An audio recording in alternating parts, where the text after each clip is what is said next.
Welcome in. This is Dumb Guy Loves Movies, and I am Mike Bassano, a dumb guy who loves movies. Today we're discussing If.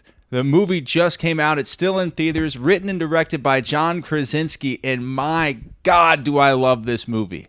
I had to do this podcast. I had to, because sometimes in life, there are certain films that when they come out at a time where you really needed to see it.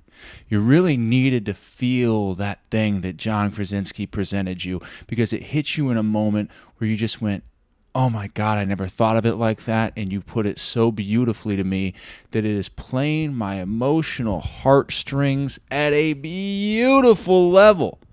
That is what If was for me.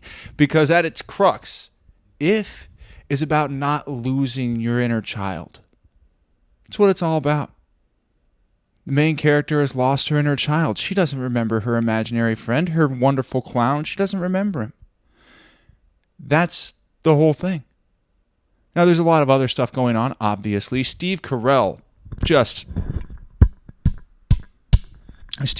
the voice of Blue in If. And let me say this is very important to note. I watched Beautiful Boy with Steve Carell and Timothée Chalamet about a family dealing with an addiction to meth right before I left to go see If. So I know. So I watched Steve Carell in this insanely deep drama with so much emotional pain and such depth, and he was so incredible like he always is. And then I watched him play Blue, who, by the way, also has a lot of depth and also has a lot of pain in him, but it's presented in an entirely different way, in an entirely different genre and different kind of movie. And he absolutely crushes both roles. Steve Carell, we are all not worthy. Also, John Krasinski quickly becoming one of my favorite directors ever. I'm dead serious. Like, I loved A Quiet Place. I loved the second one, too. I thought Cillian Murphy was a beautiful add to the second one. And then to have If, a movie that, I don't know, I think I saw the reviews. Don't read them. They're wrong. The fact is, people don't have an easy time accepting when they have something come along that they don't necessarily understand right away. If you go into If and you're like, is this Pixar? Is this Disney? This is a John Krasinski movie that happens to have animated characters.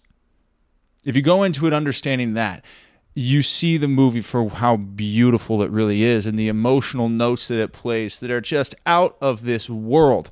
I loved every second of that movie. I've already seen it twice in theaters. I saw it, and then 2 days later I saw it again because I saw it with a group of people, and I loved it, and those were wonderful people. And then I saw it by myself because I was like, I just need to experience this movie again. Last minute thing. And I'm probably going to see it a third time before it leaves theaters because that's how much I love the movie If.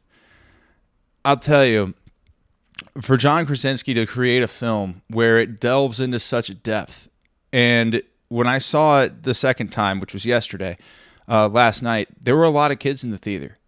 I was, frankly, really impressed with how emotionally developed these kids are.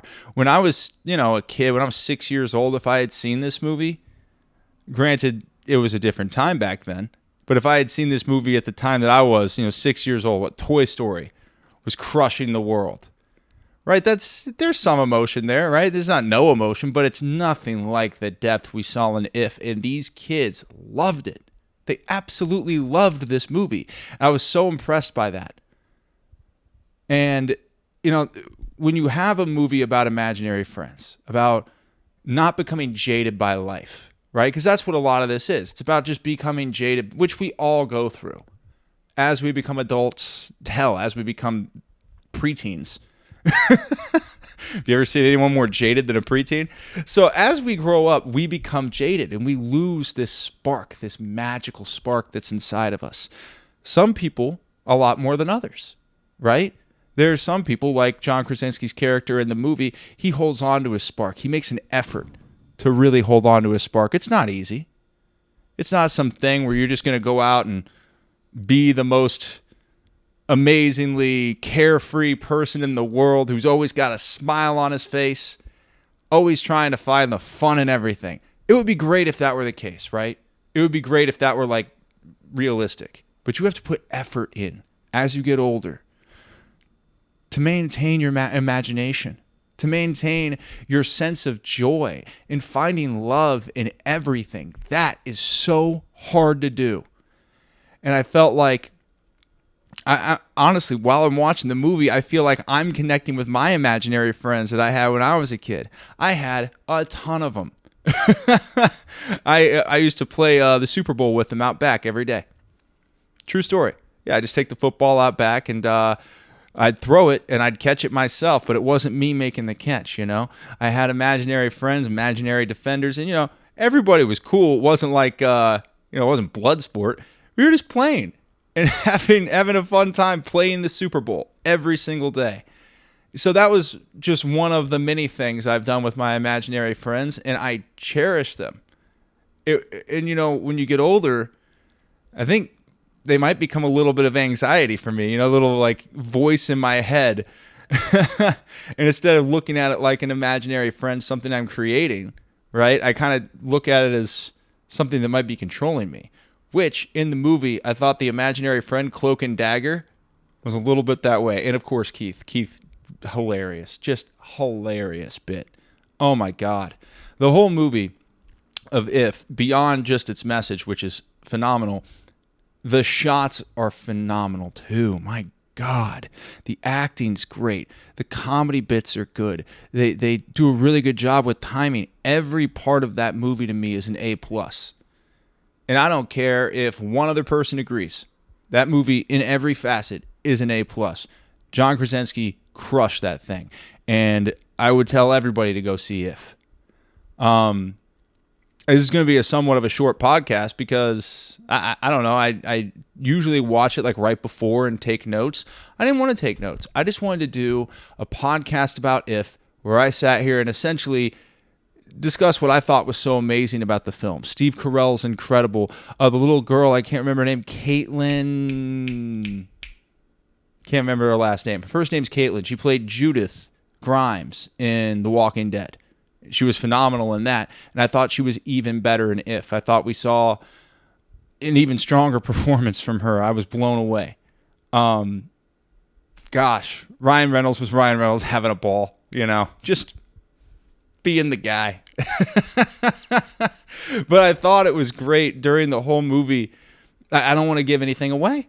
I was just gonna say something that was totally gonna give away parts of the movie. I don't want to give away anything in this movie. I want to tell you to go see it. If it's in theaters now, go see the movie, please. I don't care how old you are. In fact, I think the older you are, the more you need to see this movie.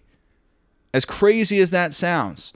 Oh, it's a movie made for kids. No, it's not. It's a movie that kids will enjoy, but it's a movie made for the adults that, you know, had life kick the hell out of them a little bit. You know, it happens to all of us.